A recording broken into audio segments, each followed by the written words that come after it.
pour ta force, Seigneur. Merci pour ton amour, Saint-Esprit. Merci pour ta présence, Seigneur, dans la vie de quelqu'un, Seigneur. Yo mako shebrao sata mama. Rebebebe kondelebo sabrao sata. Rebabako shendarabako raus. Merci, Seigneur Esprit Saint, pour ta présence, Seigneur, ce soir qui prend le contrôle, Seigneur, de ce moment. Merci, Saint-Esprit. Alors, bien-aimé, tu vas prendre ta Bible. Tu vas prendre ta Bible et nous allons partager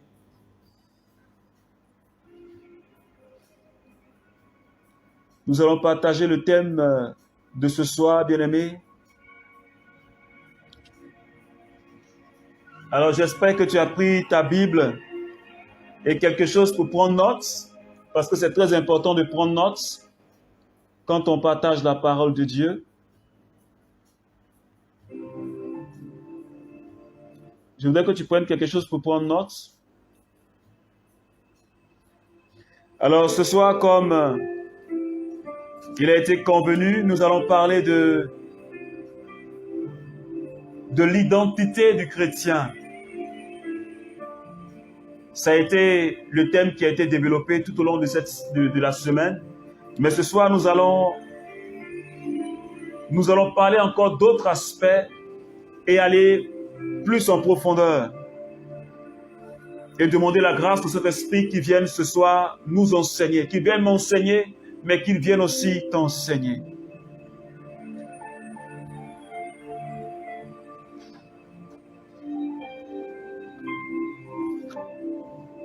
Alors le psaume chapitre 8, c'est notre texte d'appui.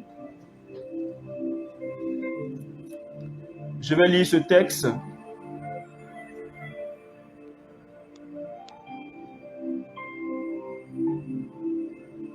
À partir du verset 5, il a dit: qu'est donc l'homme pour que tu penses à lui?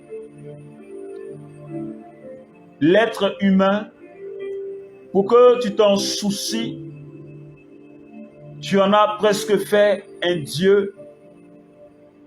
Tu le couronnes de gloire et d'éclat. Tu le fais régner sur les œuvres de tes mains. Tu as tout mis sous ses pieds, tout bétail, gros ou petit, et même les bêtes sauvages, les oiseaux du ciel, les poissons de la mer, tout ce qui court les sentiers des mers. Seigneur notre Dieu, que ton nom est magnifique par toute la terre. Alléluia. Alléluia. Alors, bien-aimés amis de Jésus, l'identité du chrétien. Et le psaume chapitre 8 nous révèle quelque chose d'important. Le psaume 8 dit: quel homme pour que tu penses à lui? Mais tu l'as fait presque un Dieu. Et tu l'as couronné de gloire, tu l'as couronné d'honneur, tu l'as couronné de puissance. Alors, bien-aimés, notre identité, c'est ce que nous sommes. En tant que chrétiens, en tant qu'enfants de Dieu, nous devons savoir qui nous sommes. Parce que quand on parle de l'identité de quelqu'un, d'un civil, son nom, son prénom, le nom de son père, le nom de sa mère, ce qu'il fait, où est-ce qu'il vit, et lui-même, on voit sa photo, parce que sur la carte d'identité, on voit tous ces aspects-là qui en sorte font ressortir l'identité de cette personne. Et quand on regarde la pièce d'identité, on sait que telle personne, c'est par exemple Madame Ado Jackie. On sait qu'elle est née à telle période, elle est née dans telle ville, elle a sa photo, on connaît le nom de son père, on connaît le nom de sa mère. Ça, c'est notre identité quand nous sommes sur la terre. Mais nous avons aussi une identité spirituelle. Et parfois, lorsque nous ignorons cette identité, lorsque nous ne savons même pas qui nous sommes, alors il y a problème. Imagine-toi quelqu'un qui ne sait pas comment il s'appelle. Quelqu'un qui ne se reconnaît même pas dans un miroir. Quelqu'un qui ne sait même pas comment s'appelle son père. Quelqu'un qui ne sait même pas quand est-ce qu'il est né, où est-ce qu'il est né. Quelqu'un qui ne connaît même pas le nom de sa mère. Quelqu'un qui ne sait même pas de quel village il vient. Moi, je vais qualifier cette personne-là de folle. Parce que c'est un fou, c'est quelqu'un qui délire, qui ne connaît pas toutes ces informations. Et si spirituellement, nous sommes ignorants de ces informations sur notre vie, sur notre identité, le démon va nous manipuler. Et ce soir, nous allons avec la grâce de Dieu, tous ensemble, comprendre quelques aspects, ce qui nous caractérise, ce que nous sommes en tant qu'enfants de Dieu. Et nous allons repartir parce que tout commence depuis la Genèse. Tout commence depuis la Genèse. Et j'aimerais que tu notes ce verset, Genèse chapitre 1, à partir du verset 26. Il faut noter ce verset. Genèse chapitre 1, à partir du verset 26. Et nous allons découvrir réellement le projet de Dieu sur la vie de l'homme que nous sommes. Le projet de Dieu sur ta vie. Et notre identité, c'est à partir de là que ça commence. Parce que c'est là que Dieu nous a façonnés. Et la Bible dit, à partir du verset 26, Dieu dit, faisons l'homme à notre image, selon notre ressemblance, et qu'il soumette les poissons de la mer, les oiseaux du ciel, les bestiaux, toute la terre et toutes les petites bêtes qui remuent sur la terre. Dieu créa l'homme à son image. Alléluia. Alors, bien-aimés, je crois que ce soir, ce message, il est fort.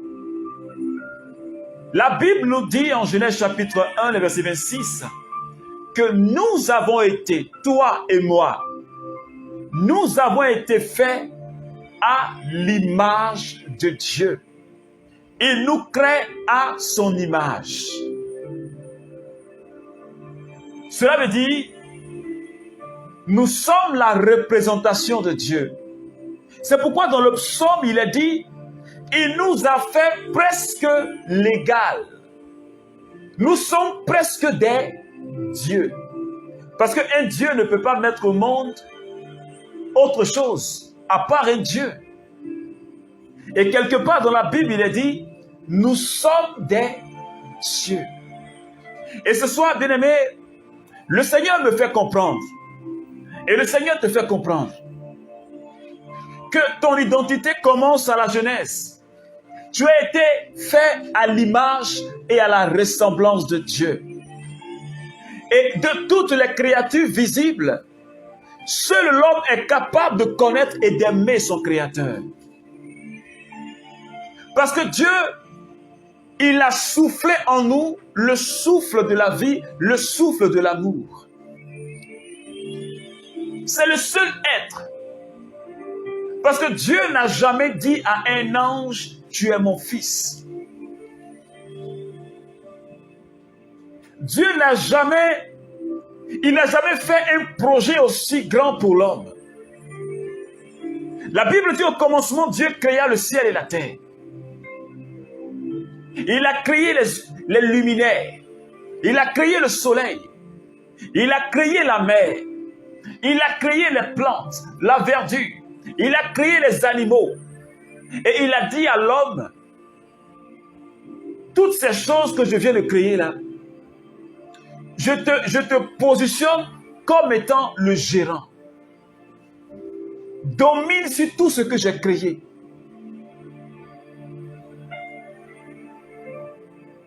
Soumets tout ce que j'ai créé.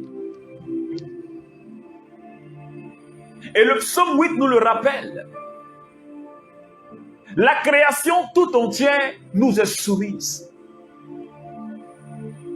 Tout ce que Dieu a créé, il a mis cela sous notre domination. Il dit ce qui est dans les cieux, dans le ciel, ce qui est dans les airs, ce qui est sur la terre. Le Seigneur me dit, le Seigneur te dit, tu es le gérant, tu es la gérante de tout cela. Parce que tu es l'image de Dieu. Quand Dieu te regarde, quand Dieu me regarde, il te voit en lui. Ou du moins, quand Dieu te regarde, il se voit en toi. Tu es devenu comme le miroir de Dieu. Il se voit en toi. Dieu se voit en l'homme. C'est pourquoi tu as de l'importance. Et le psalmiste, c'était tellement fort qu'il a dit, mais qu'est-ce que l'homme? Pour que tu penses à lui. Tu le couronnes de gloire et d'honneur. Qu'est-ce que l'homme? Quelqu'un qui est appelé à disparaître d'un moment à l'autre. Mais pourquoi tu le couronnes tant de gloire et d'honneur? C'est pourquoi je suis en train de dire à quelqu'un, tu as de l'importance. Et tu as de la dignité devant le Seigneur. Tu as de la dignité. Et comme je le disais, Dieu nous a rendus capables de connaître et d'aimer et de l'aimer. Et nous sommes la seule créature sur terre que Dieu a voulu pour nous-mêmes. Lui seul, c'est que l'homme est appelé à partager par la connaissance et l'amour la vie de Dieu.